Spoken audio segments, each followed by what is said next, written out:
I would say that today's gospel reading is probably one of the most important and consequential for the entire teaching of Jesus and indeed the entire Christian life. This familiar phrase to us now, love your enemies. We hear it over and over, and I think it fails today to have the same kind of striking import that it would have when Jesus' listeners first heard it. These are shocking words. Anyone who heard this would say, love your enemies. Jesus is crazy. How can you say that? Keep in mind, at the time of Jesus, the normal way that justice, if you could call it that, was wielded was if somebody wrongs you, well, you have not only a right, but a duty to wrong them back 10 times over. That's the way justice gets done. Somebody hurts me, I'm going to hurt them. That's why that famous law, an eye for an eye, a tooth for a tooth. Today, to us, that sounds horrible. At the time of Jesus, that was considered, temperate. If someone takes your eye, you're allowed to take no more than their eye, because the tendency was someone takes your eye, you're going to take their head off, and on it goes.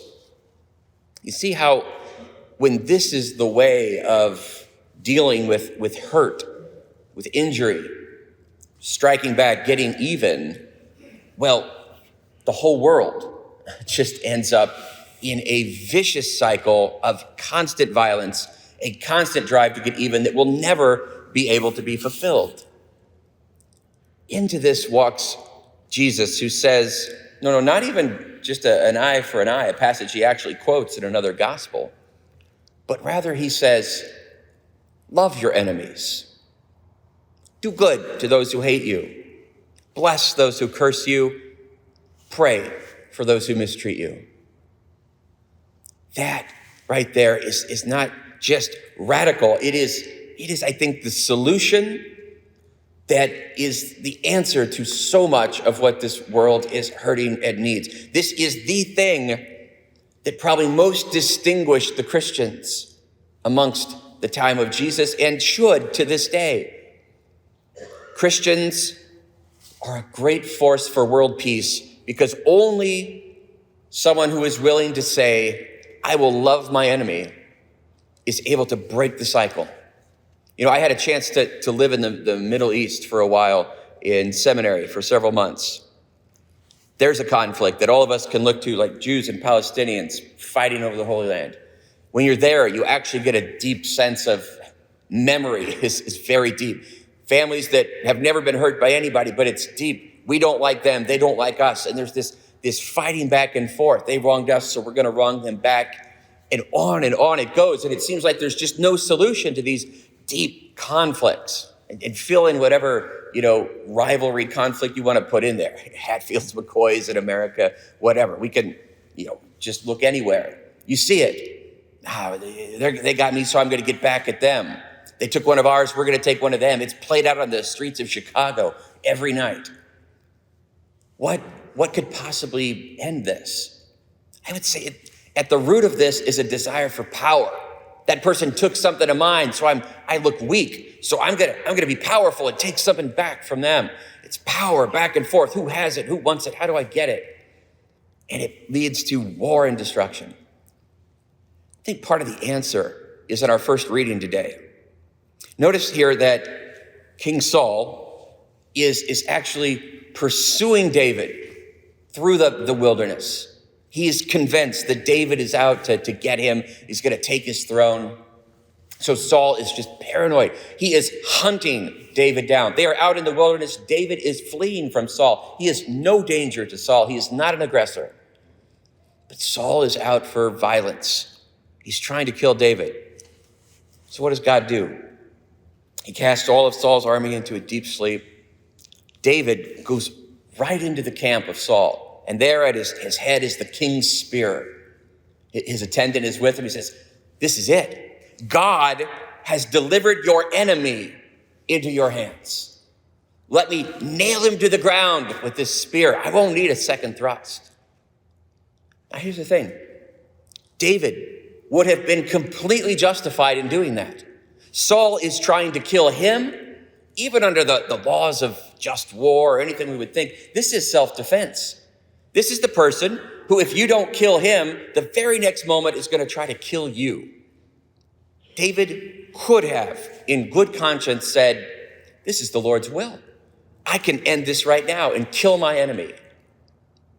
But David does something incredibly radical. He says, no, I have the power to do this, and I won't.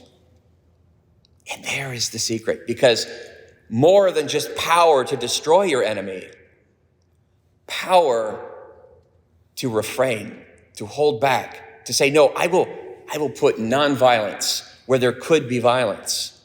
This breaks the cycle, and it's the only way. If it's always just, I'm going to get back, on and on it goes. The only thing that breaks it is someone who has the power to say, I could get back, I could get even, I even deserve to get even, says, but I'm not going to do it. That's real power. That's power. Now, our Native American friends here that very common to the plains, they have this built into their culture that in a battle, there's, of course, the chance that if you get a chance to kill your enemy, that's considered a great deed of victory in battle. Any warrior would want to kill his enemy. It shows that he's powerful. Boy, especially amongst the Plains Indians, they had a great custom called counting coup, C-O-U-P. What would look like in battle, you're there and your enemy is right there. You can kill him. Shoot him with your bow, shoot him with your rifle, whatever. Chop his head off with your tomahawk. He's right there. You can do it. He's in your power. But instead of taking his life, a warrior would also carry what's called a coup stick. Just a stick. And instead of killing his enemy, he would just hit him with the stick. Just to say, I got you.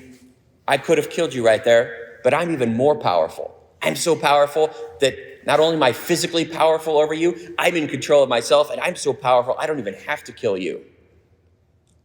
The reward for counting coup on your enemy would be a feather. And so when you see a Native American with a lot of feathers in a bonnet, those are coup feathers. They got that in battle by not killing their enemy, but instead of counting coup on them. What a powerful force that is. All around, we see a world stuck in the cycle of repeated vengeance. Christians, through this beautiful teaching of Jesus, break the cycle. We are a great force for peace around the world. But more than just going to think about abstract ideas like peace in the Middle East, probably the place where we most need to turn our attention and try to live out this call to put love where there is no love. Just start right with our families. Our families and friends are right next to us. You don't think there's deep-seated sometimes resentment, hatred, or even just that kind of, interior resentment. This person hurt me. I'm gonna hold back. I see this so often in marriages. This desire for power. Love is supposed to be all about vulnerability. In marriage, it's making yourself completely open to the other. Vulnerability means I can be hurt. But instead of giving in to that call of God to be open, connected, what do we do? Well, she got on my nerves, and so I'm gonna hold back myself and get even. Or, he did this, and so we do this all the time. I remember the hurts. And I hold them up and I store them. And there's no reconciliation, but rather a growing kind of animosity or distance that then all of a sudden blows up. Jesus says, no, not power. You got wronged? Fine, expect it. We're going to get wronged. You can break that cycle and say, no, where there is difficulty, struggle, hatred, whatever, I will put love. Think of right now, maybe people in your family, your friends, who, for whatever reason, we don't talk. Maybe there's a reason, maybe there's not even a reason. There was a falling out, who knows when, but we don't talk. There was an argument. There was distance. There was maybe real hurt. Maybe you got really, really hurt by a friend, a family member. And so you just don't talk now. Love your enemies. And how sad it would be to think that our family and friends become our enemies. Rather, what can you do to be the one to break the cycle? How can you put love where there is hurt and injury and distance? The night before Jesus died, his last prayer on earth was that they might all be one. Of all the things on Jesus' heart at that moment, what he most desired was not just his apostles, not just his disciples, but all of us, all of his beloved children in this world would be united. Lord, Heavenly Father, that they may be one as you and I are one. That's Jesus' prayer. The only way that can happen is if we who most have the desire, the right to get even, to hold a grudge, really been hurt, say, no, I could, but I won't. How many times when we get wronged, when we're really hurt, we want to take that spear and nail our enemy to the ground with it. Sadly, sometimes our own relatives, friends, people we care about, they're the ones that can hurt us the most. So we want to get back. I offer the counting coup from the native idea. I offer Jesus's, no, turn the other cheek. Because here's the ultimate end of this. Yes, if we do these things, we will be able to maybe change the world. Sure, that's the answer to a lot of these world problems. But more than that, if you do this, if you practice returning love where you've been hurt, you won't just change the world, you change. And this is ultimately what God wants. Beautiful line in here, be merciful, just as your Father is merciful. We want to be like God. That's the whole plan of God, to make us like him. He's saying, look at how I love. Love like that. From the Garden of Eden, remember Adam and Eve when they take the apple? What is it the serpent tempts them with? Eat this and you will be like God. Today, Jesus is saying, you want to be like God? Good. That's your whole plan. That's the mission. You want to be like God? Be merciful. Now, that's a really deep, deep word, mercy. We don't even use it much in our society today. Justice means, I get back what's mine. Mercy says, I give way, way more than what is merely someone's due. Misericordia is the word for heart in Latin. It literally means that person who just hurt me, who injured me, not only will I forgive them, I will love them with my heart. Anytime someone wrongs you or been hurt, the way to turn this around is to say, wait a minute. How did they get hurt? Why is it that they become a bully? Why is it that we're estranged? Why is it that this person hurt me? Mercy says, oh, no, wait. My heart wants to reach out to them and say, how are they hurt? Who hurt them first? Why are they so broken? Because the truth is, we are, all of us, brothers and sisters, a bunch of miserable, broken people. Everybody in this church right now is hurting in some way or another. What will you do with that? Reach out in violence? Get even? Try to nail someone to the ground with your words, maybe? Hurtful words? Retaliation? Okay, you'd probably be justified. But you want to be like God. You want to be with God forever in heaven?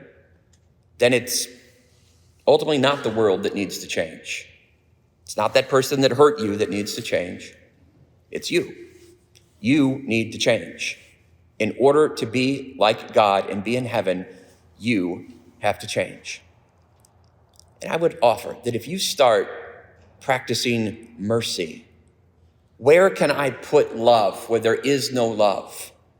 How can I break the cycle of constant retaliation? You do that. You start saying, I will be the one to put love. Well, you will certainly then become more like God. You, through mercy, will be changed. And you might even change the world.